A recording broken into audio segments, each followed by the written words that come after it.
香港知名女藝人楊思敏，呢個名字對好多年輕一代嘅網友嚟講，可能已經好陌生啦。但喺上世紀90年代嘅華語娛樂圈，佢曾經係無數人心目中嘅夢中情人。而家呢位曾經紅極一時嘅女星，已經淡出娛樂圈好多年，佢選擇返咗自己嘅家鄉日本，同年紀大嘅媽媽相依為命。因為佢性格好低調，呢啲年嚟關於佢嘅新聞少之又少，好似人間蒸發咁。不過最近香港媒體爆咗一船料，再一次將呢位昔日女神拉返嚟公眾視野。楊思敏原名押田麻美，喺日本千葉縣出世，係一個地道嘅日本女仔。佢嘅演藝生涯起步於日本，早期為咗喺競爭激烈嘅娛樂圈生存，拍咗唔少大尺度寫真集。憑住甜美準情嘅外貌同火辣傲人嘅身材，佢好快就喺亞洲範圍內打響知名度，成為寫真市場嘅寵兒。1995年，佢被香港永高電影公司睇中，願赴香港發展，主演咗古裝3級片《新金瓶梅》。呢部電影喺當時嘅香港同東南亞地區引起好大轟動，票房成績好高。楊思敏飾演嘅潘金蓮冇味入骨，風情萬種，被譽為史上最經典嘅版本之一，到而家都仲俾好多老影迷津津樂道。佢亦因此獲得亞洲第一美胸嘅稱號，成為男性觀眾嘅幻想對象。跟住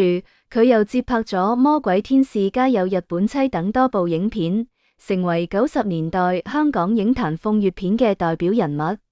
然而，就喺事業如日中天嘅時候，楊思敏卻遭遇咗人生最大嘅變故，正正就係呢一連串嘅打擊，令佢徹底改變咗人生軌跡，最終選擇隱退，返璞歸真。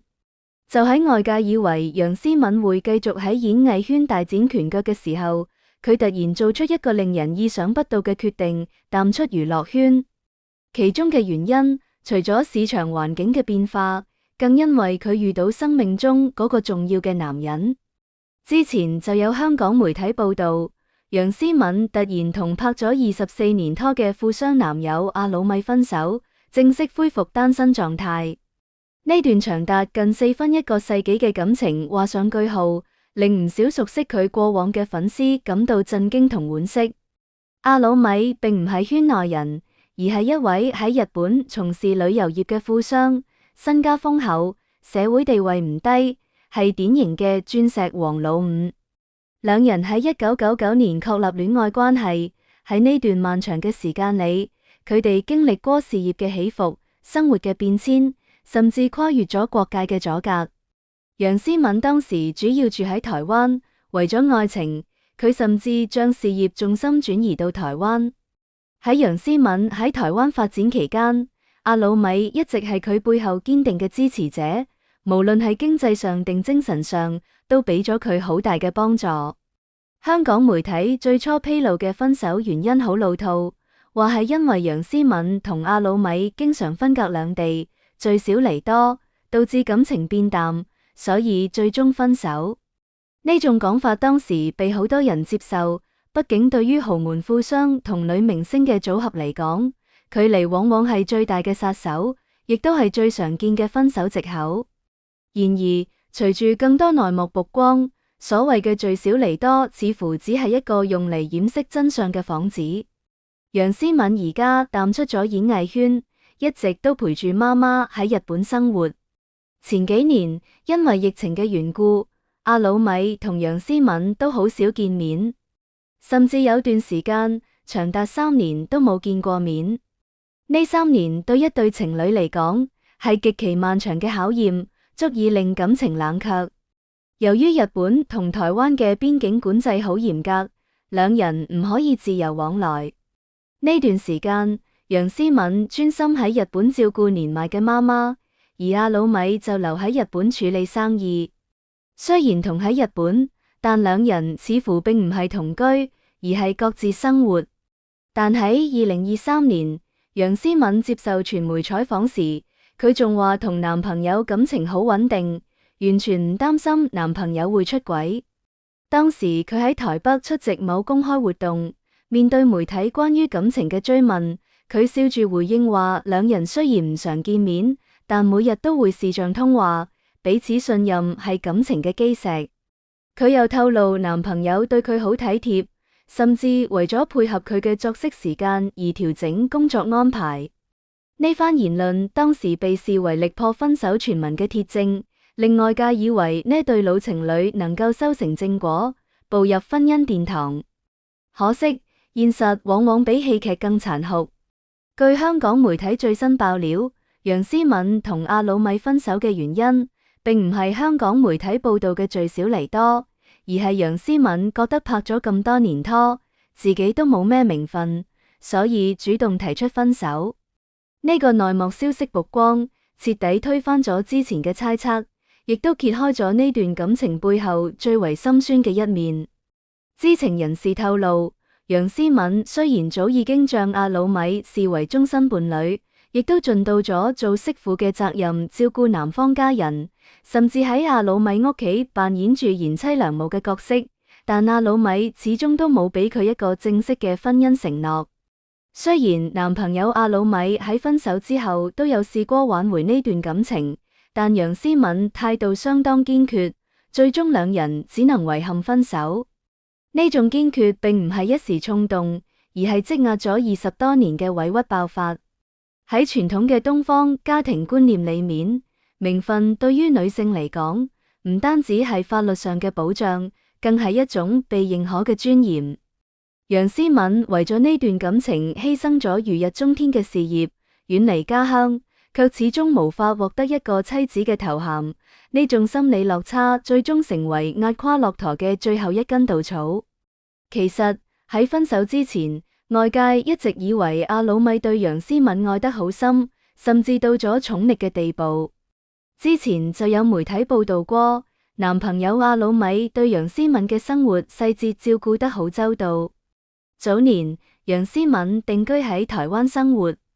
為咗楊思敏嘅生活習慣，阿魯米專門送日本訂購咗唔少家具。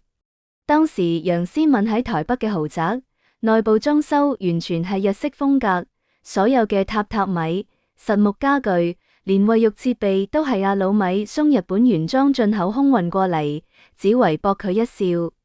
阿魯米仲曾經為咗俾楊思敏驚喜，喺佢生日嗰日送上昂貴嘅鑽戒同名車，出手好大方。按道理嚟講，兩人都拍咗咁多年拖，連小朋友都冇生，感情一直都好穩定，點解楊思敏會突然覺得自己冇名分呢？網友猜測，難道係逼婚唔成，或者係男方家族強烈反對？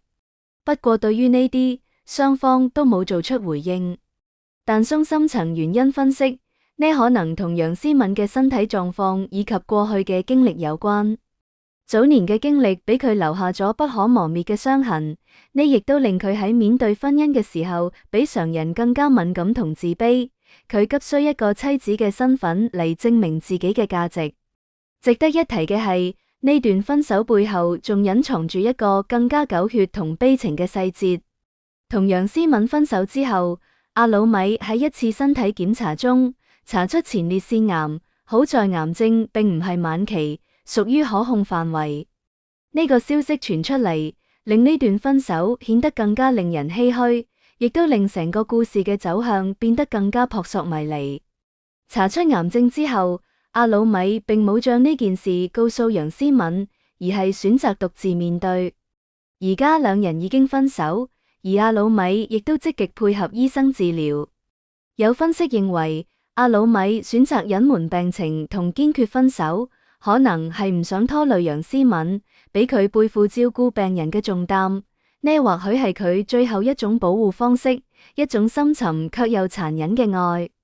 但亦都有人認為，呢更似係阿魯米為咗掩飾分手真正原因嘅藉口，或者係為咗令楊思敏死心而編造嘅謊言。無論點樣，呢位富商喺經歷情感破裂嘅同時，又遭遇健康危機，人生境遇確實發生咗巨變，真係屋漏偏逢連夜雨。如果話分手係情感上嘅重創，咁多年嘅患病經歷就係楊思敏身體同精神上嘅雙重打擊。當年楊思敏喺事業嘅關鍵時期，亦都確診咗乳腺癌。對於楊思敏嚟講，呢無疑係一個好沉痛嘅打擊，直接改變咗佢嘅命運。1999年，楊思敏正處於演藝事業嘅巔峰期，片約不斷，廣告代言接踵而嚟，係各大製片方爭搶嘅搖錢樹。然而喺一次例行體檢中，佢被查出咗乳有腫瘤。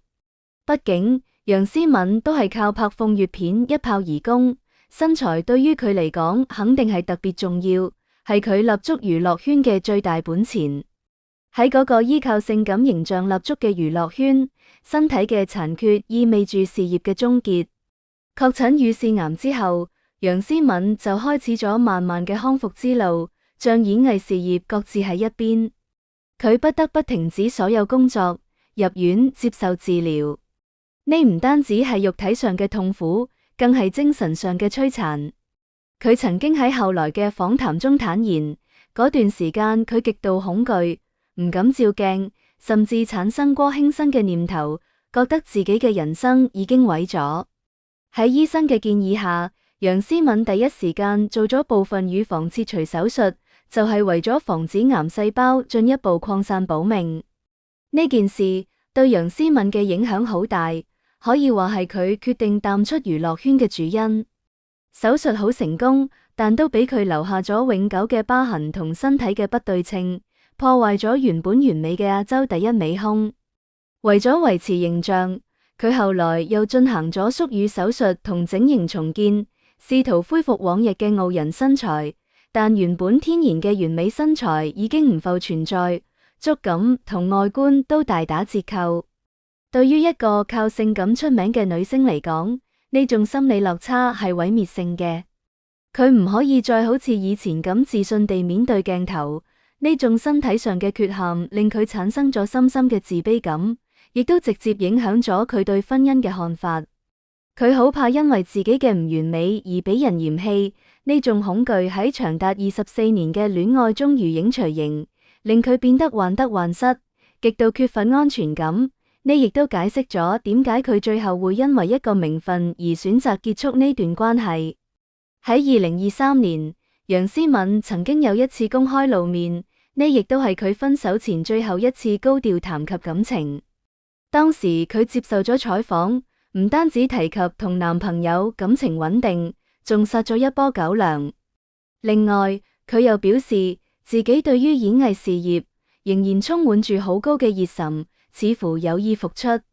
嗰次露面中，楊思敏穿着得體，保養得宜，雖然已經年近60旬，但依然風韻猶存，歲月似乎對佢格外開恩。佢提到自己一直喺學習表演理論，希望能夠有機會復出，重拾當年嘅輝煌。雖然楊思敏冇明確講明自己會復出拍夫，但外界都覺得佢話中有話，都好期待佢嘅復出。甚至有製片方拋出橄欖枝。然而2年多時間過去啦，楊思敏依然冇復出嘅動靜，好似嗰次採訪只係一時興起。呢個中原因，除咗年齡同市場環境嘅變化外，更多可能係佢內心對於過去嘅掙扎，以及分手事件帶嚟嘅2次傷害。分手事件嘅爆發，更加令佢徹底斷絕咗復出嘅念頭。專心返璞歸真，唔再對娛樂圈抱有幻想。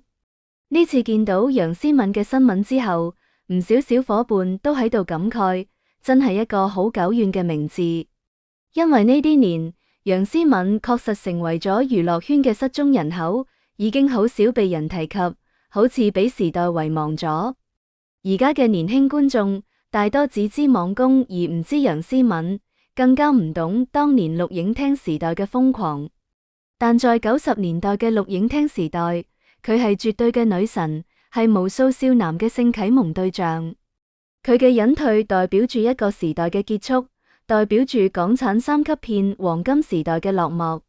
結束咗20多年嘅戀情。對於楊思敏嚟講，亦都係人生一個重大嘅轉折。佢唔再係邊個嘅女朋友，唔再係邊個嘅附屬品，佢只係佢自己，一個經歷過滄桑嘅女人，經歷過癌症、分手、隱退，佢嘅人生比電影更加跌宕起伏，比小說更加狗血離奇。最後，亦都希望佢保重身體，生活一切順利。喺日本嘅家鄉，有媽媽嘅陪伴，希望佢能夠真正揾到內心嘅平靜，忘卻過往嘅傷痛，安享晚年，唔再俾世俗嘅紛擾所困擾。畢竟，對於而家嘅佢嚟講，健康同平靜先至係最珍貴嘅財富。